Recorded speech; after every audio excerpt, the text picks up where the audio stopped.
Let's go see my studio.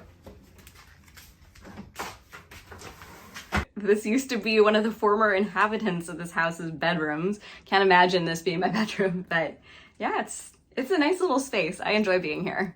You probably had to buy quite a bit of equipment as a jeweler. Oh yeah, I bought everything in here and I set it up during COVID when I didn't have access to any studio. You have to tell me what this is. I was super bored in the pandemic, and so I bought me a kit, like 1,000 different enamel colors from Thompson Enamel, and I spent a lot of time during the pandemic just testing all the colors to see what they look like. It was a lot of time, and then it got rained on and some of them popped off, so I should make a nicer version of this. There are so many different techniques you can do with enamel, and there is a way to do it at home. And I was doing some experimentation too with something called gold luster. Gold luster is normally used with ceramics and it actually contains gold, so they are very expensive. And if you fire it at the right settings, you'll get this kind of shiny gold on it. Another example of enamel techniques, we have something called cloisonné. Cloisonné, that's from the Middle Ages. Yeah, so it's a very old technique and people would do this three-dimensionally, but basically you take a piece of flattened wire and you're creating your own version of kind of like paint by numbers, or you're just filling in these lines with enamel to get these designs. Stupid question, is enamel paint? It's basically very finely powdered glass that you can use in different ways. There are so many techniques with it. So I have the enamels sorted by transparent and opaque enamels, and they're all in these drawers. So I have blues, I have whites. My label maker died in the middle of me making the labels, so they're kind of sad. Well, I just need to get more. You can see they're kind of like little bags of powder.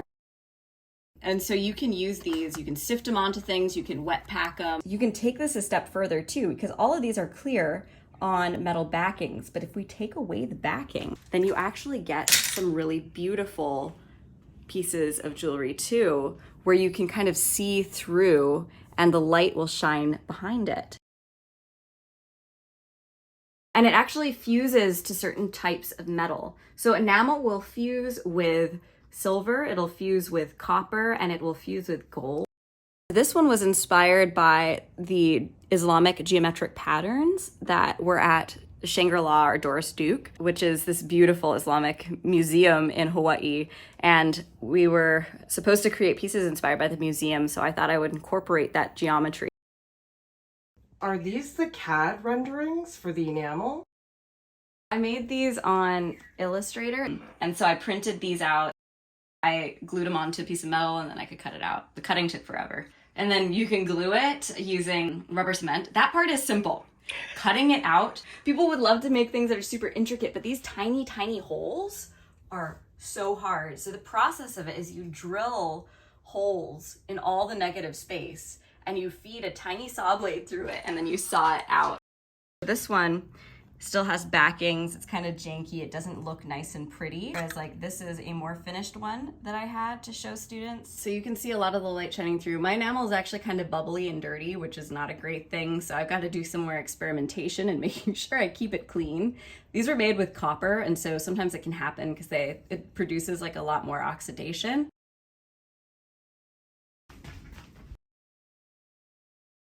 One of the ways to work with enamel, so these are all opaque enamels, is you can sift enamel on it, like almost just through like a sieve. Then you fire it and then you get this kind of clear coat.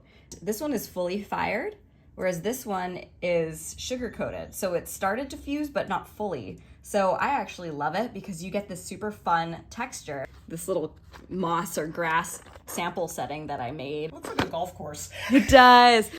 So I wanted to create some hanging earrings with some enamel and was playing around with if I wanted to add something in there. So I like printing out lots of copies because then I can draw on top of it, or I could take colored pencils and I could just play around with colors. It really is a lot of work to set up a home studio to get everything that you need. It is, and it's the kind of thing where you'll do a project and you don't realize what you needed until you need it. Yeah. It is extraordinary though what people can do in a home studio, that you really don't need something hyper fancy a lot of the time. Why do these hammers have little hats? We are in Hawaii and this is not a super sealed studio, so everything rusts like crazy. In fact, they probably are rusted under there. In an attempt to keep it from rusting, I put them in little baggies Does it work? Often people use baby socks. I had to be extra and make bags for them. I am astounded at the level of care. See, this is how you should treat your tools. Very They important. cost a lot of money. I can't buy new ones. So we've got forging hammers for actually stretching metal and making little vessels. And then we've got riveting hammers. I need to hear about these. Yeah, so this is oxygen and propane. It's a mini torch. Got my tiny little torch over here. Pretty good for doing small scale stuff and very fine detail stuff. So when I turn on torches, safety first guys, hair up, do not light it with a lighter. Is that what people do? Some people might. You know, I just say it because you never know. You have a little bomb in your hand, so you always use something called a striker. Okay, so you got a tiny little... There it is. Little tiny flame. You couldn't do anything with this because you need to sharpen it with oxygen. Oh, there we go. It's flowing more freely. Woo. But then I would use the oxygen to sharpen it into a point, which I can't really do right now because I don't have any more oxygen. So this is a little soldering station. I can heat stuff on this or on here, or I need it to heat quicker, so I'll put it on like a little metal grating. This is safe to like heat stuff on, whereas obviously if I heat it on the wood, that wouldn't go super well. And I've got what we call the third hand here. So these tweezers are already closed, so they can hold stuff for you. Holding a piece of metal and you're heating it with a torch is gonna get too hot to hold. So you use this to hold it. I've used as many as like 4 of these sometimes when working on something super intricate. Would you have to go to art school to learn this? Or do you feel like this is something you could pick up online? I recommend being with a teacher for the first time you do it, but there are certain cold techniques especially that are super accessible that you can learn online. Hot techniques, once you know a bit of the basics and you've worked with somebody who can keep you safe, then you can, yeah, the world's your oyster. Go online, find these things. I'm not gonna do that. It's too scary. I just would be so worried that I would burn something. I'm pretty confident because I've been around a lot of it, but you still have to have a deep respect for the tools. What is this? So that's called a trivet. That is for enamel. It can hold a piece without having too much contact with the piece. You have a baby vise. Well, it's actually not a vise. Duh, take it back. I would love to have a vice grip in here, but I don't have one. So this is where jewelers do a lot of their cold work. Bench pin. It's specifically shaped like this, so when I saw, I can brace the metal over here and saw into it and brace it more, because one of the biggest things people struggle with when they're sawing is their metal's bouncing around and it's really hard for them to cut. I'm obsessed with seed pods. This is like a little woven seed pod. This is actually a mock-up for when I want to do larger scale. And I wanted to put some seeds in it, and the seeds are actually copper. I feel like Hawaii is a great place to talk about seed pods. They're everywhere, and the shapes are bizarre. My apron that I wore when I was teaching at Homa, and my students started bringing me stuff. So this is one that my student made for me, Metal Mentor. Another one that a student made for me. My little kids would just bring me little pins too. Aww. So these are old RISD pieces I made for things. So this actually is bone. For a while I was working with bone. Yeah, so I wanted to do things that felt very fleshy. Oh my gosh, what is that? Is it a fish? I don't know. It's like some weird little guy I made sophomore year RISD. It expands, contracts, and wiggles. It was like a little like brooch. My friend called it the croissant brooch, but it's kind of like the double shrimp brooch. It looks so wiggly. How did you make it so Rivets. wiggly?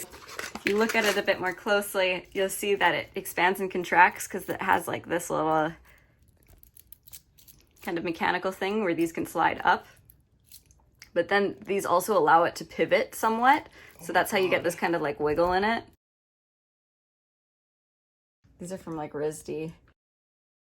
These are old pieces, like little finger rings. These are heavy. Some packaging design too. So these were for, it's like a little... Is that laser cut? Yeah, they were laser cut and has like a little description on the inside. This is where the piece would go. I have some silver here. Some of it I keep in a safe. I think this is fine silver. I keep all of my scraps from everything because all of this can be melted down. Like this is an ingot, so this is like melted down silver. And then in my rolling mill, that tool that Clara was obsessed with, you can roll this out into your own sheet metal.